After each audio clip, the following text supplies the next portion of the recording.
เดี๋ยวเราต่อนู้นหน่อยเลยประมาณนี้เดี๋ยวเขากามไปมาหามใหญ่มาใหญ่นี่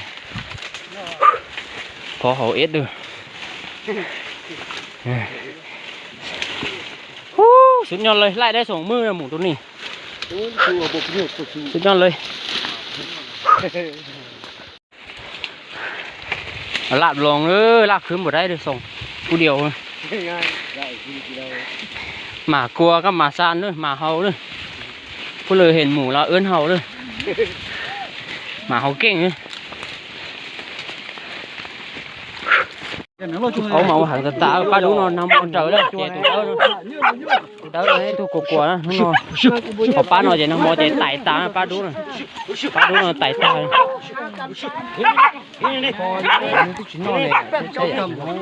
เขามาหันcái tên nó mà có tí này tao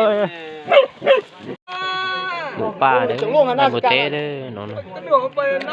trong tờ rô đấy té cho lăng rồi to on luôn thì on mà lấy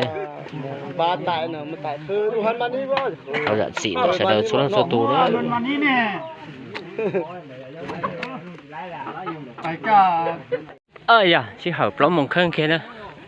là cái một té giờ lòng một trẻ rồi bé cho lăng rồi ba chỉ tú nữa nè